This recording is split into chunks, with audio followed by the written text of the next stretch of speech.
This meeting will now come to order. Clerk will please call the roll. Mayor Carla. Here. Vice Mayor Edwards. Here. Councilmember Binsbacher. Here. Councilmember Patena. Here. Councilmember Finn. Here. Councilmember Hunt. Here. Councilmember Leone. Here. Council Liaison Bowden. And Council Liaison Camacho. Here. Thank you. Good evening and welcome to the Peoria City Council special meeting of January 5th, 2016. We have one item on our study session agenda this evening, and it is Police Patrol Services Building at the Pinnacle Peak Public Safety Facility campus. Mr. Swenson. Well, that's it. Yeah, you have introduced it, Mayor.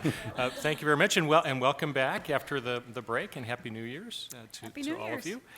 It is an important item. It's the North Precinct, North Police Services building for the northern part of the city for police, which of course is very important to the council and to all of our residents.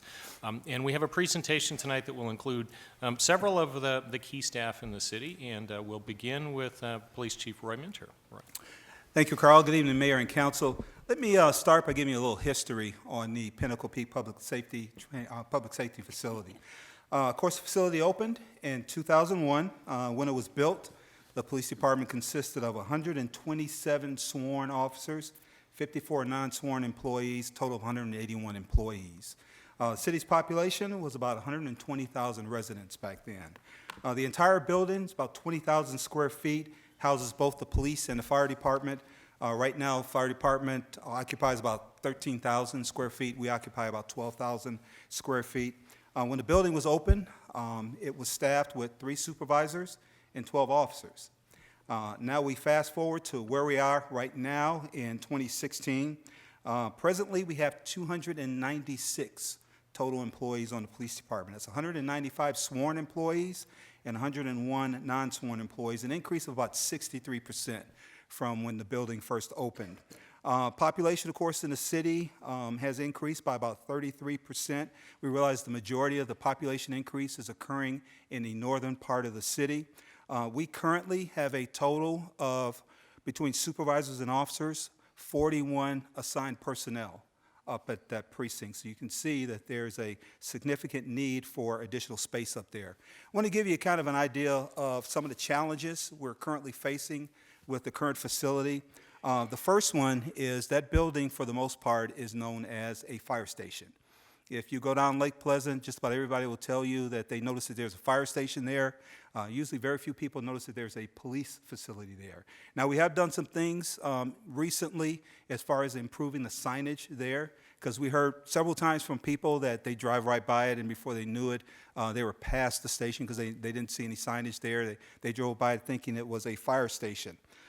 The other thing that we noticed was there's a large community room / training room, but right now the way it's set up is it's accessible to not just our sworn personnel, but it's also accessible to the public, which created some security concerns, especially during times where we have voting in the building and people are walking into those secure areas, and there's no security check or anything going on there.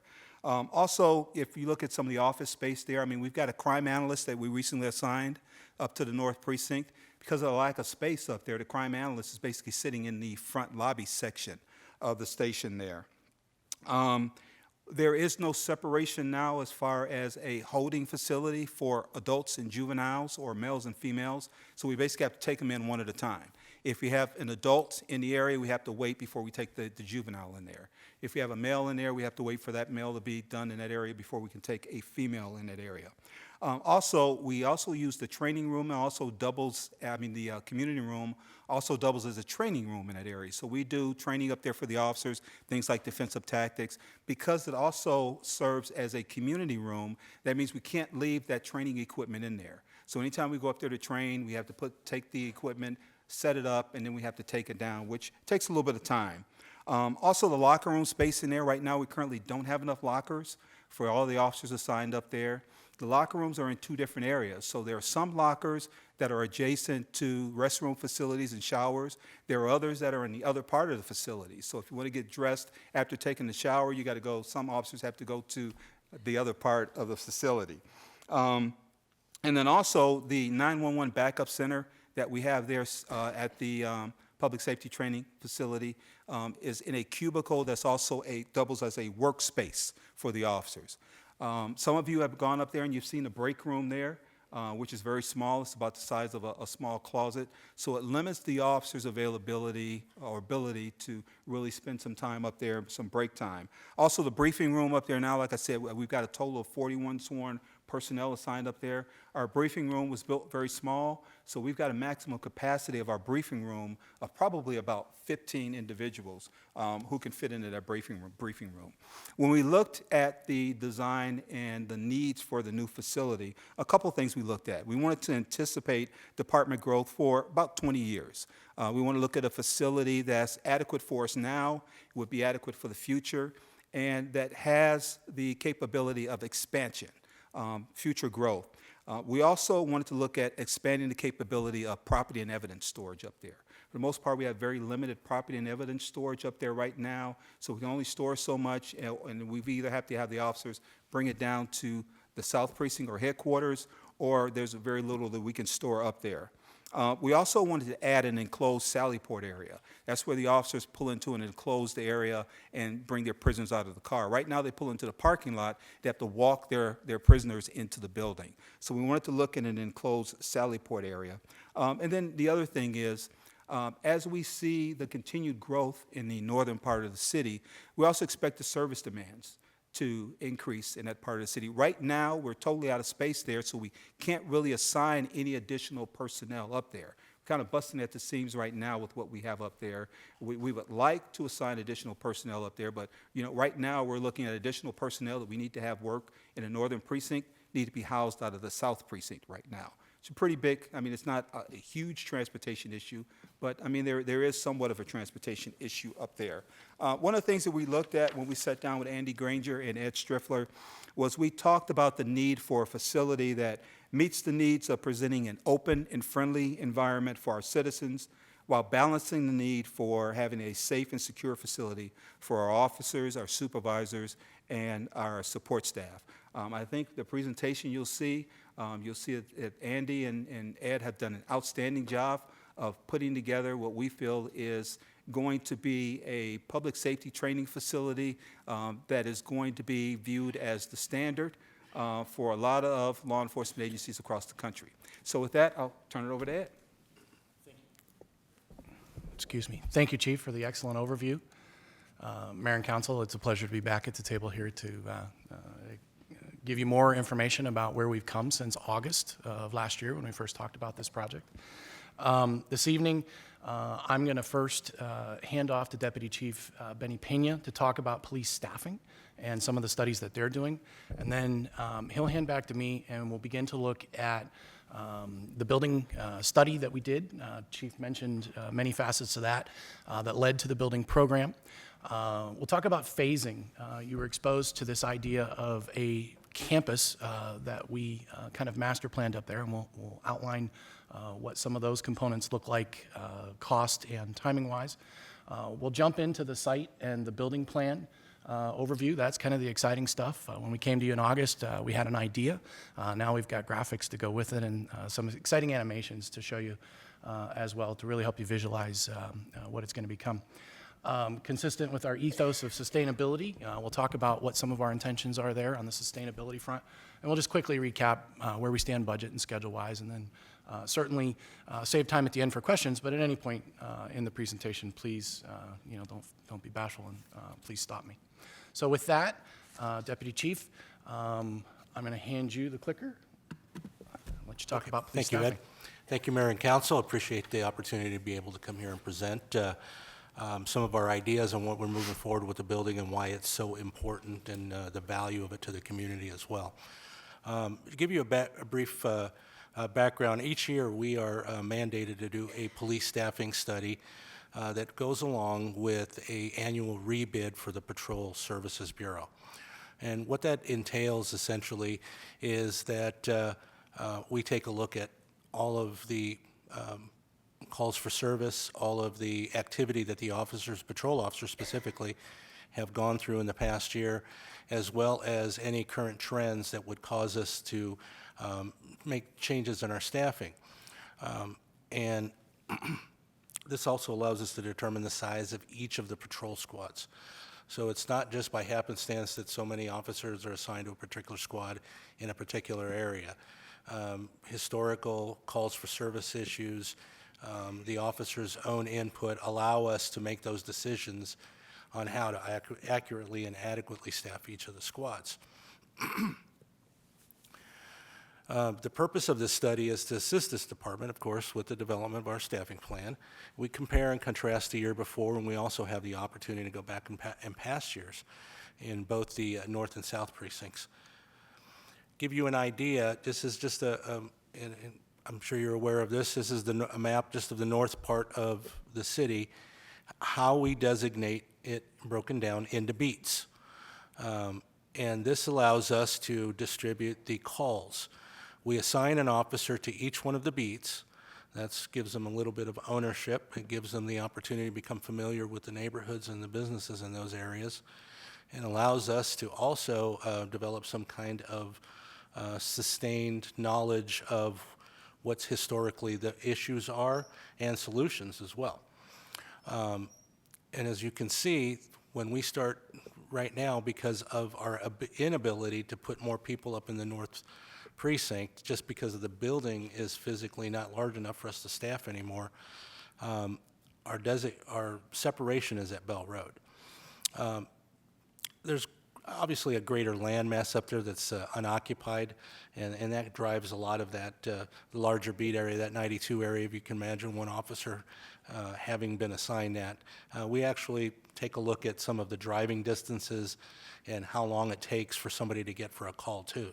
So when you hear about response times and 911 response, that's what also goes into effect, is affected by those things, is just the distance. Moving forward, as we are planning with several of the PADs that we have in the works here, we're also making plans to make adjustments in staffing based on the new developments as they approach too. So this kind of gives you just an idea of what we're dealing with in the North Valley, north part of the city as well. Down in the south zone, this is the current configuration for the beats as well. So moving forward, with the opportunity to move more officers up into the new precinct, into the new building, because we're going to have more room to actually just physically house them, we're going to have to undergo a complete redistricting, not just a staffing plan, but we're going to have to look at historical 911 calls, activity, where crimes are occurring, and also the driving distances to give us an idea of what our new beats should be. So you're not only getting, a new staffing plan, but we're actually going to have to change up how we deploy in the entire city. And we think it's going to be a more efficient way because we'll be able to more evenly distribute the officers between the two buildings. It's also going to help us out with, if you look at monetary issues with terms of our vehicle fleet and perhaps not putting as many miles on them and the use of gas and stuff like that. So all of those things are being considered as we move into the new building. Our action plan as we move forward is to complete first the redistricting study so that we know what beats we have and where calls for service are going to be best served. Those new beat boundaries, we're also going to take into consideration some natural boundaries. It wouldn't make a whole lot of sense to create a beat that has both sides of perhaps a Loop 101 on them so that during rush hour you can't get from one side of to the other. And so perhaps we take consideration for assigning officers on either side, and they can still cross over if they need to make a backup, but in consideration of some of the also some of the neighborhood groups that are already established and out there that we currently work with. So all of those will be under consideration along with public input. We hope to balance the manpower out, balance the workload. And I will tell you also the biggest benefit we're going to see from the new building, as you mentioned, the training aspect of it. Nationwide, you hear so many things about inadequate officer training causing the issues and the problems that you see and the challenge that other police departments have. Chief Minters has a great emphasis on us staying current issues, current trends, and that's only accomplished through getting training done. And we do get it done now. It's a challenge, given the size of the buildings, given the weather, This new building, as you'll see, and the new training facility specifically, will allow us to go to more year-round training.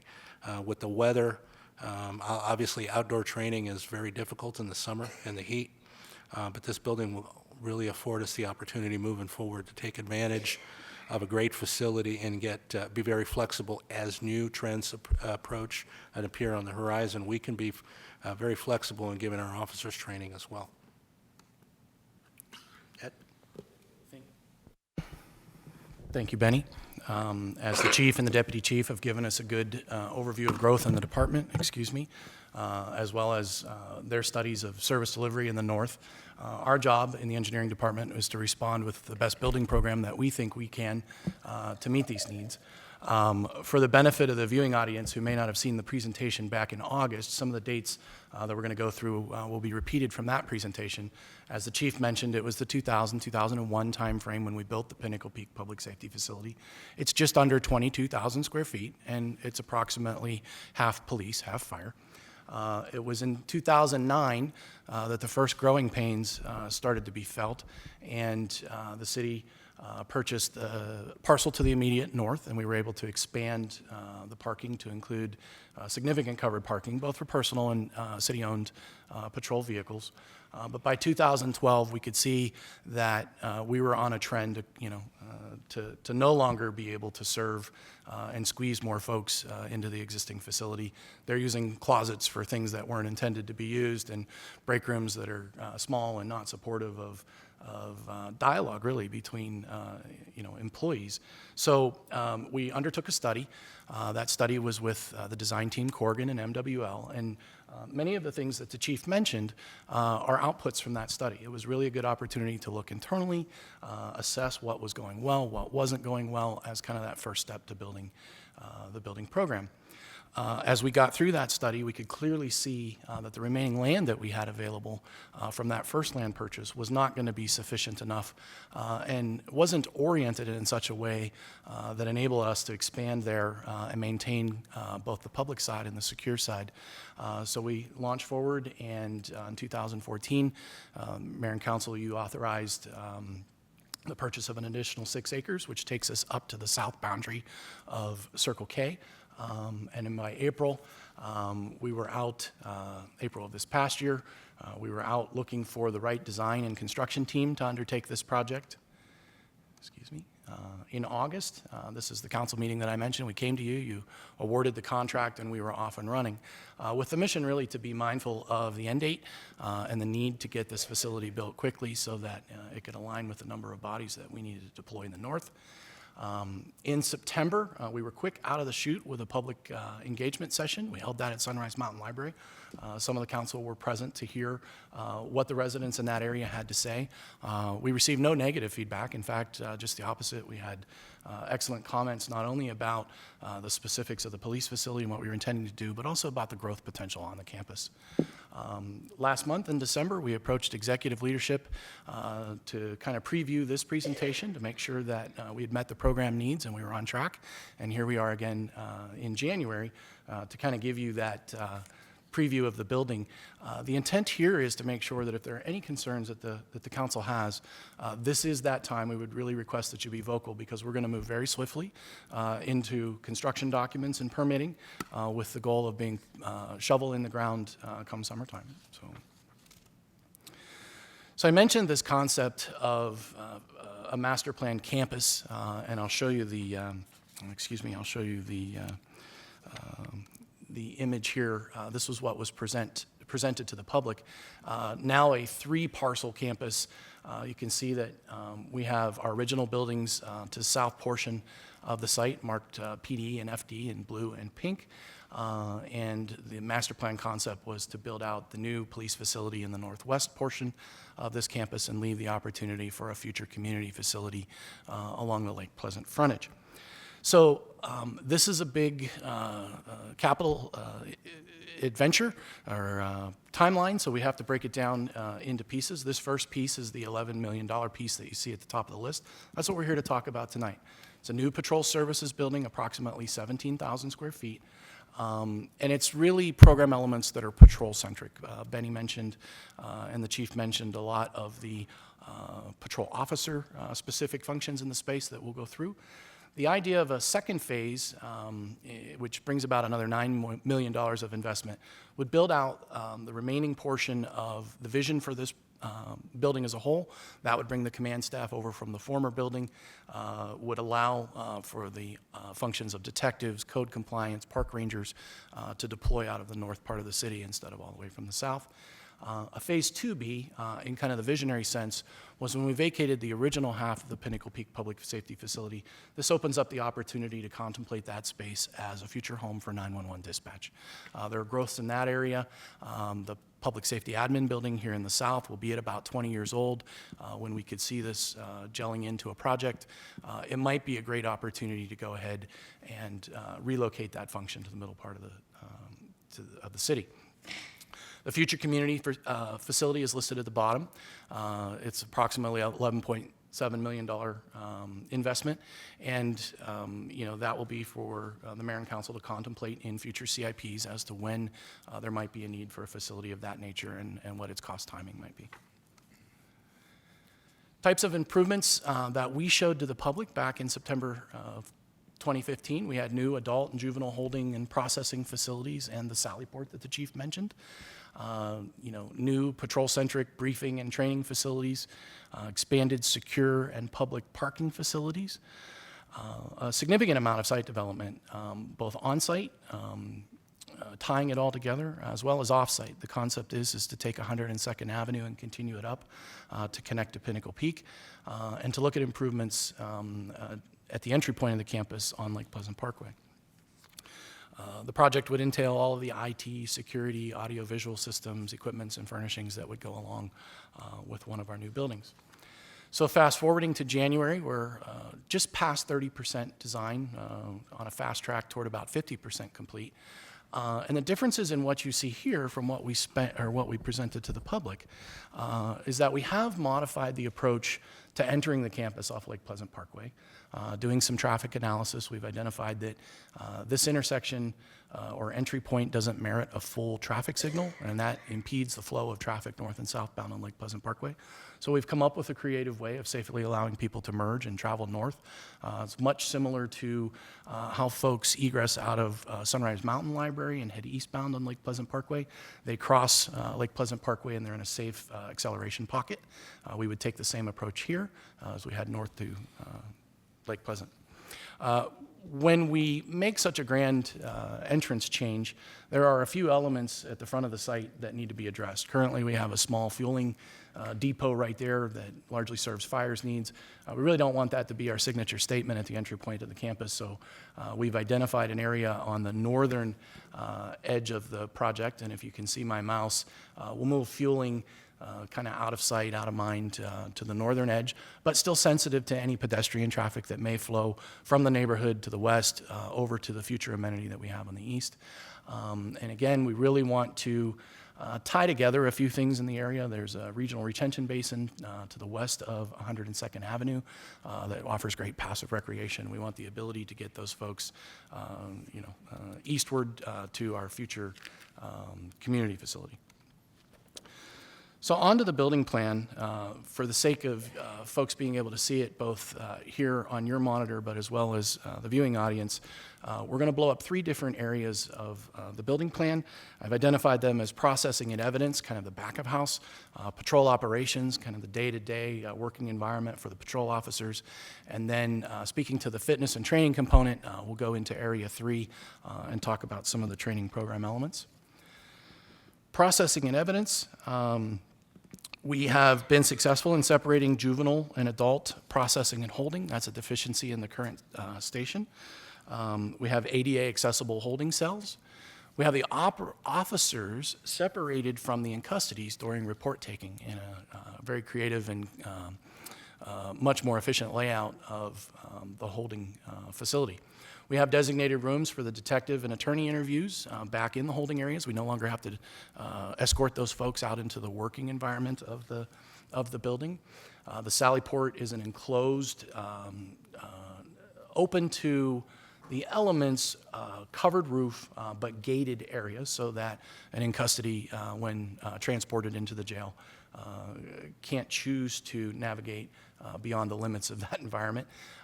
Consideration, both indoor and outdoor, for our canine officers and their companions. Later in the video that I'll show, you'll see a gesture toward an agility area for the canines. And then expanded evidence processing and storage, including large and explosive evidence. We did a ride-along, and it was probably the #1 complaint of the officers is we just don't have enough evidence processing and safe stowage locations in the north site, so spaces are being adapted in ways that really weren't anticipated when that building was designed. On to patrol operations, the area in pink.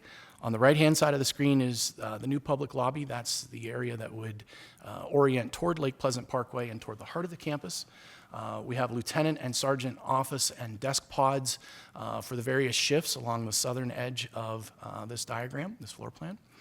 We have an open and flexible report writing zone, and unfortunately, the floor plan doesn't give you an indication of what's going to go on here, but the animation that we're going to show you will better characterize kind of for lack of a better term, we've kind of called it the Starbucks sort of feel, the high tables, the ability to collaborate with your fellow patrol officers, compare notes when you're doing your report writing, whether that's on a laptop, whether it's on other digital technology. It's kind of a non-traditional, non-cubicle environment. Briefing and break room that are substantially larger than what we have in the current facility. SAU, the ability to store their equipment and deploy them out of this facility. We have a small weapons armory so that the folks can clean their sidearms. And we really kind of came to the realization that the new officer is kind of walking technology with the body-worn cameras, their ticket takers. There's a significant upload to the officer themselves at shift change to retract this equipment from a charger, and then at the end of shift there's the redeployment out into the shelves and the downloads and all those kinds of things. So we really had to kind of rethink how all this happens beyond just a bookcase in the back of the briefing room in the current facility with 1,000 plugs. Moving on to officer fitness and training in the last floor plan area, and then I promise I'll show you the good stuff on the outside, is this concept of a defensive tactics and training environment.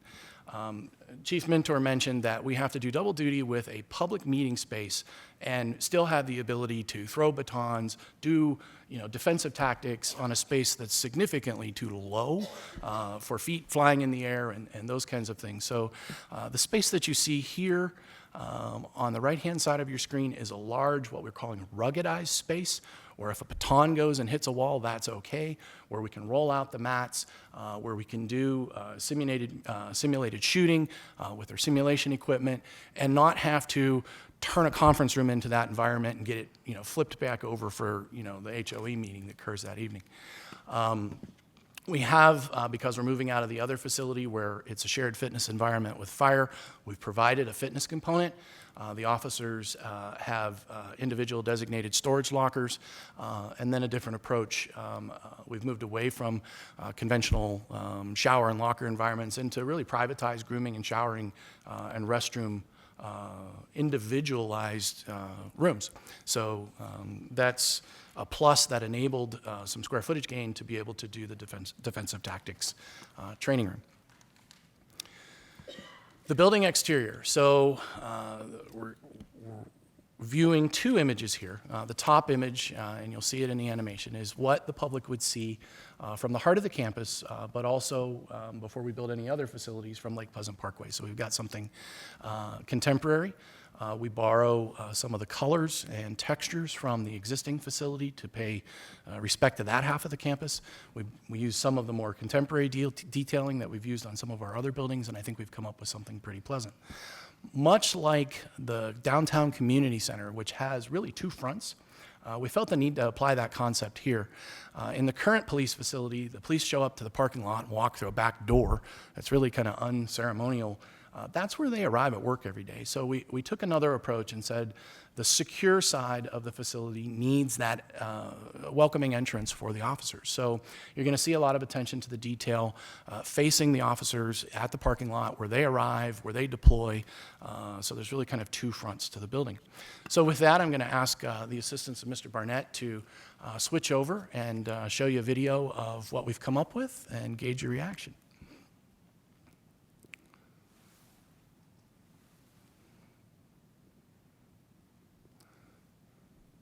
This is the view as seen from the Lake Pleasant side.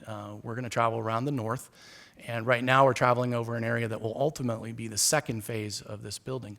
When I mentioned the defensive tactics and training environment, you see the blue vehicle inside. That's so that the police can pull in an actual dummy vehicle and do live simulation training. This would be that rear entry for the officers coming from their secure parking area. And then the Sallyport, which faces 102nd Avenue. This is the secure in-custody transfer area. As we come around the south face of the building, we begin to see a gesture to the agility area for the canines. It's not represented well here, and we've since sought some input from our canine officers, and some changes will be made. But we also have an exterior environment where the police can go out, take their breaks when the weather's conducive. We're going to magically jump the fence in the digital world here and walk through the front door.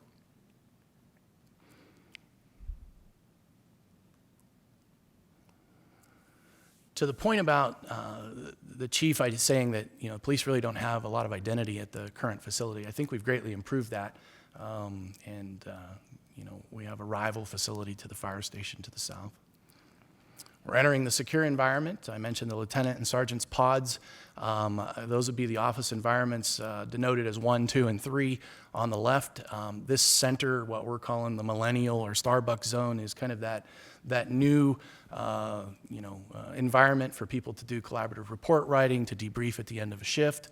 You can see the break room or the briefing room through the glass.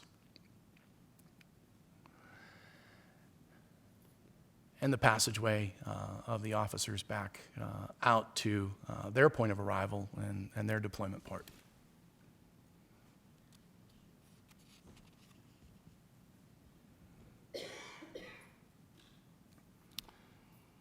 We do illustrate the idea of large rolling doors on the north elevation so that seasonally, when the weather cooperates, we can roll up the door, roll out the fitness equipment, practice parade drills, do simulations, and those kinds of things.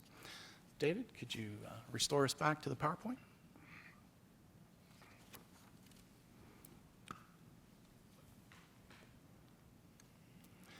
So the last thing I wanted to speak to was that of sustainability features. So consistent with our other signature civic buildings, we are going to pursue LEED certification for this facility from the U.S. Green Building Council. We have a target of gold. We don't get there easily, and we're going to continue to do the things that we've been doing successful. We're going to start by having a high-performance building envelope. That's the glazing, the overhangs, the choice of materials, the insulation values in the building. We'll have high-performing air conditioning systems. That's one of the things we do very well here that yields ongoing financial results every month that we occupy the building. We're going to try something new, and it's a heat pump hybrid domestic water heating system. I show the illustration in the right. This is the same kind of water heater that you would have in your home, a little larger. But in this case, an 80-gallon water heater can operate on the equivalent electricity of 5.5 light bulbs. So we're anxious to try that technology. We don't have natural gas conveniently in the area, so this is something new that we'll try, and we'll measure the results and see how it does. We're pre-planning for rooftop solar domestic water heating system. We haven't done that either. We'd like to try. There are some APS incentives still available, and we're hoping to capitalize on the whole building incentive that we'll pursue from APS to be able to turn around and then fund the rooftop thermal solar. So consistent with what we've done in the past, we tend to use those APS incentives for the next project. And this is one of the things we'd like to do. Of course, we'll be using primarily LED lighting everywhere that we can. And we're going to pre-plan for the opportunity to have photovoltaic solar atop the parking canopies and the building roof. This is the Seattle Mariners parking area that you see in the image below. We want to be solar ready when the time comes when APS may restore some incentives for solar to municipal and schools. If that program comes back around, we want to be one of the first to step up and say we're ready to do it again. On the budget side of things, I mentioned back in the phase plan the $11 million of investment. No substantial changes here. This was the recap that the Mayor and Council saw back in August. We're on track. We're doing well. And from a project schedule standpoint, all we have remaining are good things. We hope to be back to speak to you ideally in June, worst case July before the summer recess, talk about a ribbon cut or groundbreaking, thank you, and then we'll get going on construction. It should take just a little over a year to construct, and then the LEED certification would follow thereafter by several months. So with that, it's been a long presentation. I thank you for your patience in sitting through it, and I'm happy to answer any questions that you may have. Council, any questions? Yes. Just a couple of questions. You might have touched on it, and if you did and I missed it, I apologize. Yes, sir. But where does this position us space-wise for future growth? 8 years out, 12 years out, 15 years out? I'm going to ask for a little help from PD on this one. We've generically thought that it may be between years 5 and 10 relative to now. Now, police department might speak to their growth plan and the concept of redistricting and how that will work. Of course, we're going to go high, Councilmember Fan. We're looking 8 to 12. 8 to 12 years? Yes. Okay, all right.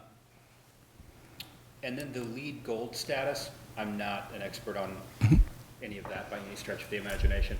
I have found that going to the top level of LEED is extremely expensive and difficult to obtain. So did we really kind of look at the different levels of LEED and what was the most economical and biggest bang for the buck as far as the different LEED levels go? Yes. The good news is a lot of what we're doing, even before we entered this pattern of seeking LEED certification, we were making investments, the development services building, the City Hall central plan upgrades. Those were things that were heavy, intensive, mechanical systems, and we make that investment up front in the efficiency. So when we do things like that, the points come very swiftly under the LEED rating system because you're making the investment in the right places. The evolution of moving from filament-type bulbs to LED bulbs, and then the next step, turning the lights off automatically when you leave. We first did that on the court and found out, wow, that actually works, and it really doesn't take a significant investment. So we again found that we were achieving points that were easy to obtain, and they're not things that really had a significant cost impact. Under the LEED rating system as a whole, yes, there are some additional consulting fees. There are some minor fees that we paid to the U.S. Green Building Council. But what it does for that investment is it forces a rigor and a discipline to dial in the systems of this building as aggressively as you can to yield that long-term, ongoing, payback every month. To your question about what level, the council's sustainability policy sets silver as our target. We have been successful in achieving gold in our last 4 facilities. So rather than lower the bar for the design team, we kept the bar high at gold. Is there a possibility that we'll fall to silver? Yes, that possibility exists, but we certainly don't want to let our design team fall short of our expectations. Thanks. Thank you. Councilmember Hunt? Again, maybe you mentioned this, but then once this is completed, what is the plan for the current Lake Pleasant Public Safety Building? Will it revert completely to fire usage, or? In the multiple phases that I outlined, we can see some chemistry between the police half of the original facility and the need in the future to look at a larger home for police dispatchers currently in the public safety building. So those two things seem to be on a trajectory path that may come together into a capital project that makes sense. But no, we would not, at this time, the intent is not to turn it over for a fire purpose. So what would it look like? In a perfect world, it would fire station would remain where it is. There's currently a hallway dividing the two. And the intent would be to move the 911 dispatch call center to that location. When you do so, it tends to be a very non-advertised presence.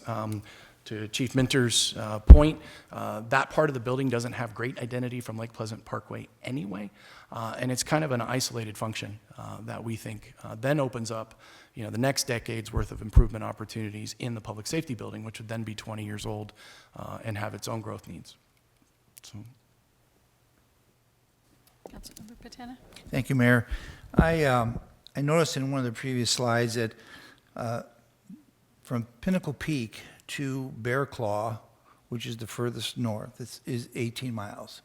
And so my question is, and I probably should have asked this in 2014, do you see us having another police substation much further north ever happening? And if so, is this current place now on Pinnacle Peak, is it far enough north for you? As we move forward with some of the planned agreements and development, we are making adjustments as part of the agreement that they provide us some of those dual facilities with fire, specifically up in the north area. Yes, much further north.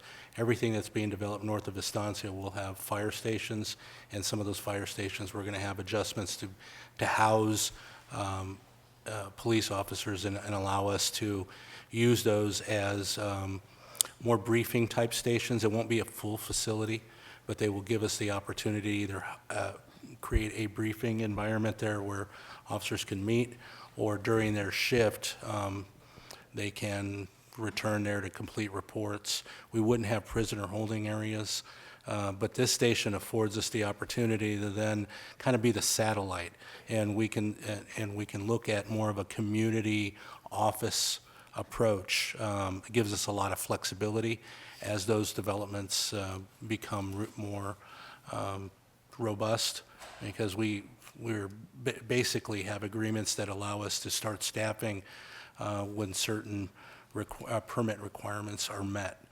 So as we meet those, if they meet those permit requirements, we'll have the funding to get the additional officers to provide them the folks up there. And so it all kind of synergistic to being able to be very flexible to provide whatever that community needs, depending on how fast it gets built. Thank you. Anyone else? Okay, I have a couple questions.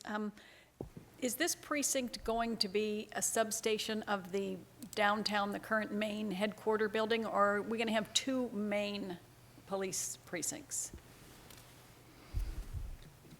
I'll take that one, boss. Mayor, I would tell you that it's going to be a full-functioning police patrol precinct.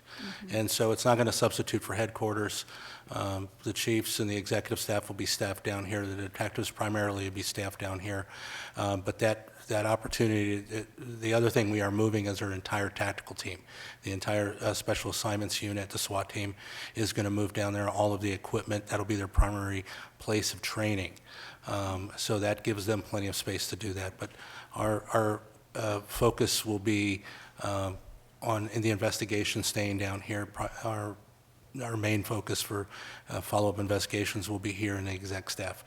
The secondary phase, that second building, is where we would expand our investigative bureaus, some of our code enforcement, the other things that we have with animal control. All of those would make it more full functioning to split some of our resources to make it easier for them to respond throughout the north part of the area.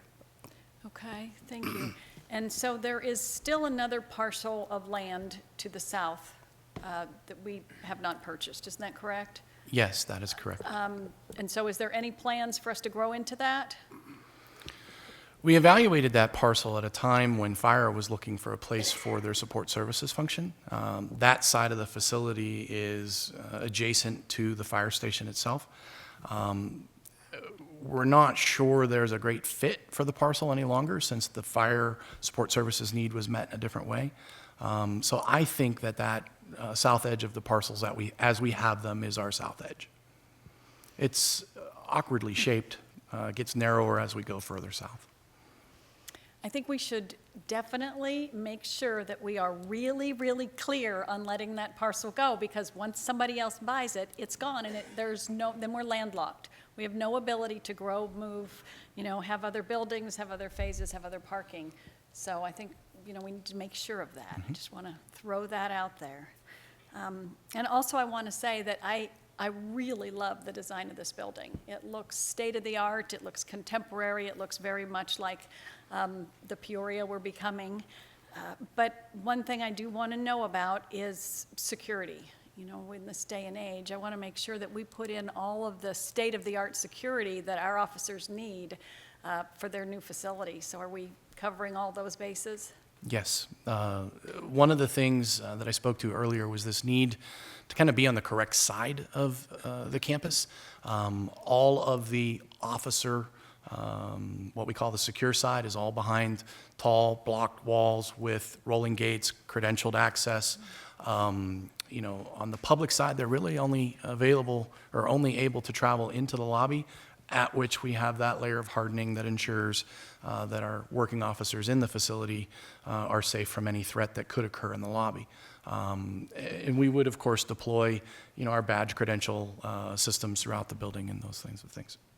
So everything state-of-the-art as far as security goes. I mean, I know we've had to upgrade the security in our current headquarter building, and just want to make sure that we take care of that as much as we can. It's so important in the times we live in. It's really impressive. It's really great. I appreciate all the work that you've done on this, and I'm anxious to get underway. Thank you so much. You're welcome.